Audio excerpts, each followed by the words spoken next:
Well, thank you, Pastor Mark. Welcome back. I have a question for you. How would you describe your faith? Do you consider yourself religious? Would you describe yourself as a religious person? Very often, faith and religion are described in the same way. They're described by Christians as a sacred, cherished, personal, and serious part of their lives. But of course, it is a challenge for us to follow that sense of religion, that sense of faith, every single day. We are on part 3 of this series that I've entitled Tired. It's based on a poem of that name by Langston Hughes. And I want to share it with you again. Here's what Langston Hughes shares with us. I am so tired of waiting, aren't you, for the world to become good and beautiful and kind? Let us take a knife and cut the world in two and see what worms are eating at the rind. I heard a great story about a Catholic priest who bought a lawnmower at a yard sale, and he got it home and he pulled and he pulled and he pulled and he just couldn't get the lawnmower to start. So he walked it back up the street to the yard sale where he bought it, and he was a little upset. And he said, I can't get this mower to start. And the man who sold it to him said, well, there's a trick to it, Father. You need to curse at it before you can get it started. And the priest said, well, I am a man of the cloth. I'm not sure I even know how to curse. And the man said, well, Father, you keep pulling at that rope and it will come back to you. And so, what does it mean to be religious? What is religion? You know, the world that, according to Langston Hughes, we are waiting to become good and beautiful and kind. The world considers religion and religious to be something a little bit different. There's a common phrase that I've heard from young adults for years, including young adults in my own family, who say that I'm spiritual but not religious. And when I ask, well, what exactly does that mean? I get different responses. So I found an interesting article in the Atlantic the other day that says that approximately 1 in 5 Americans identify as spiritual but not religious. The writer describes this as a belief in a higher power but not organized religion. In other words, a private practice of spiritual practices without the messiness of the church. But when we look in the Bible, when we open the Bible, Jesus offers a different definition of religion. The age-old question is asked of Jesus in Matthew 22 of by a Pharisee. And what he's asking is, there's over 600 Mosaic laws that you need to learn as a Jew. And his question to Jesus is, which of these laws, which of these commandments is the greatest? Another way to ask this is, for our purposes today, is which of the law makes me most religious? Well, Jesus quotes from Deuteronomy what we know, it's called the Shema. And here's what the Shema is. Here's how Jesus responded. It's based on Deuteronomy 6, 4 and 5. Hear, O Israel, the Lord is our God, the Lord alone. You shall love the Lord your God with all your heart and with all your soul and with all of your might. So we find that religion involves first and foremost loving God. Much like in the church, sometimes we say the Apostles' Creed. The Shema is the basic and essential creed of Judaism. The statement that is, even to this day, It is included in almost every Jewish worship practice. And for many, it is the first text that every Jewish child memorizes. What it means is that we love, emphasis on love, we love God.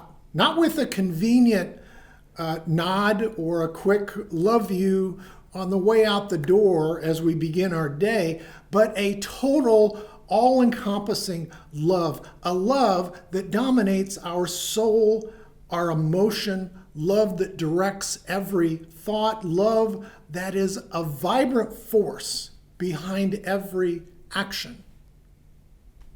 But here is our struggle, our common struggle, especially with the English language when it comes to love. I can love my wife. I can love my dog. I can love a juicy hamburger fresh off the grill. But it's not all the same love, is it?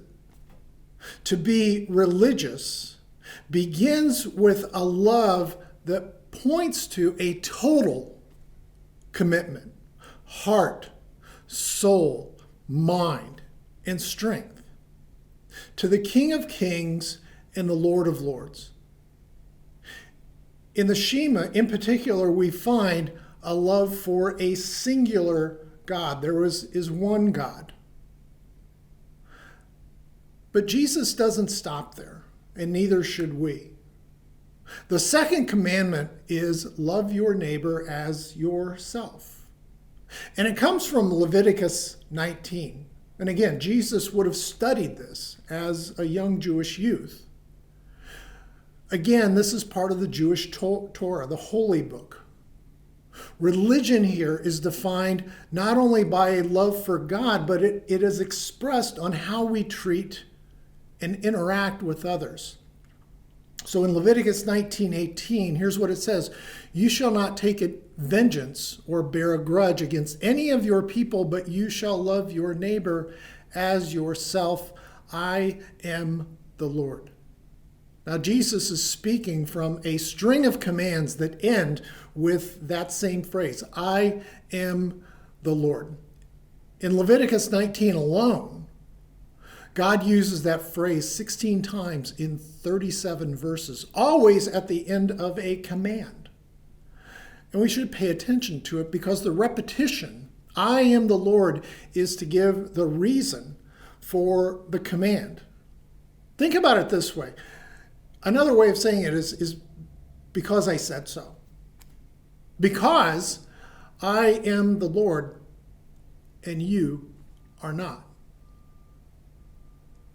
In essence, God is saying this through giving us these commands. He's saying, I love you and I want the best for you. I know the plans that I have for you, he said through Jeremiah. God plans not to harm you, but so you grow in wisdom. Plans for your future that you can hope for. And so we find that the definition of religion is found in loving God and proving our love for God by loving others. William Barclay points out that the sequence of these commandments is key to how we live our lives. The first and greatest commandment is to love God, and second is to love others. Religion, when we think about religion in the world, it thinks a little bit differently about humans. Human beings are not just a collection of chemical elements, but from God's perspective, humans are made in his image. That's why we are called to love our neighbor. They were created by God too. It's easy to become skeptical when it comes to people, believe me. Without love, we can easily become jaded. We can become angry. Without love, we can become pessimistic. Without love, we can become callous. When I was a young adult, just breaking into the business world, I worked in the business world for 14 years before I went into ministry. But I remember my first supervisor, the man who hired me, He told me one day early on, he said, this business will turn you into a skeptic.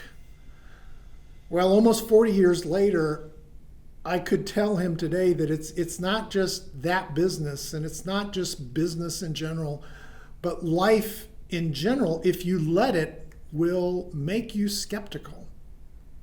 It occurred to me after reading Langston Hughes' poem many times that we are actually tired for the world to become good and beautiful and kind. We're waiting for the world to do that because the world is indifferent. It was Jesus who said this. He said, in this world you will have troubles. He said, you will have tribulations, but take heart. I have overcome the world. That world that is indifferent, that world that is not beautiful and kind and good. Could it be that instead of waiting for the world to become good and beautiful and kind, we religious folks should join with Jesus in overcoming the world? Jesus defines religion for us today. To really be religious is to love God and love the men and women whom God created in his own image, and to love God and humans, not with a vague sentimentality, but with a love that truly sacrifices, with a love that tells the truth. Love, like religion, demands something of us, that we look at the world a little bit differently. And again, we find this at the cross of Christ. Long ago on that Friday afternoon, as Jesus was hanging and dying on the cross, it appeared that Jesus had lost and that the world had won.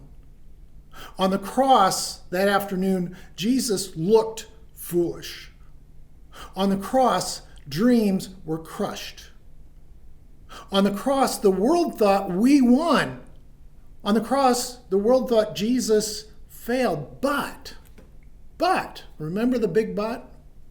You know, in our world, this may be the biggest but of all time. The biggest but is that despite Jesus looking like a colossal failure, Jesus won. On the cross, we learn that in the kingdom of God, the powers are not conquered by trading evil for more evil, by not reflecting the values of the world, but by overcoming them.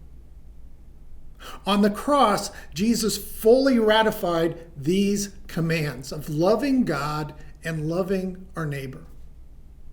On the cross, Jesus fully ratified what he taught all throughout his ministry, that the evil forces of the world are not defeating by doing what they do. The evil powers of this world are defeated through sacrificial love. I don't know if you've seen the movie Black Panther, the superhero suit that King T'Challa wears is made of a fictional material called vibranium.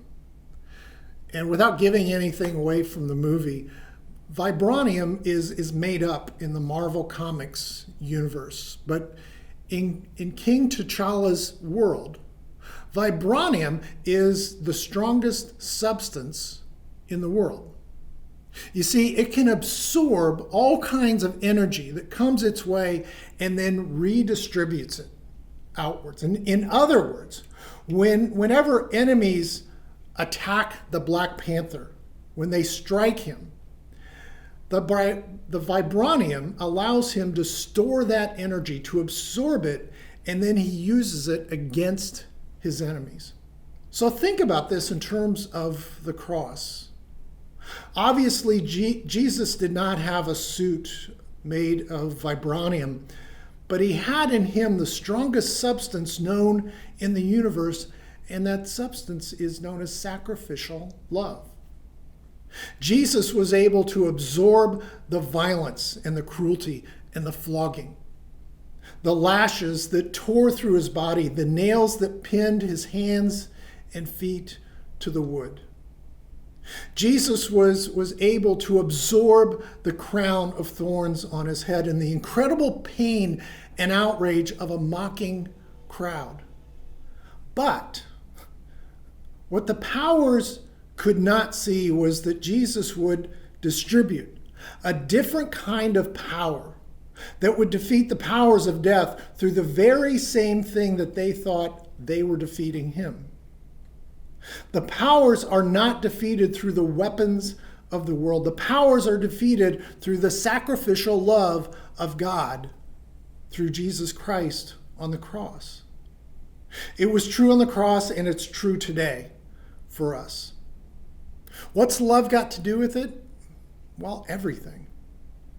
Loving God and loving our neighbors is not the same idea that makes you religious, but moves you from turning inward to opening our lives to fully live the life that God has invited us to live, a life defined by goodness and beauty and kindness. So what's love have to do with it? Everything. Here's Pastor Mark.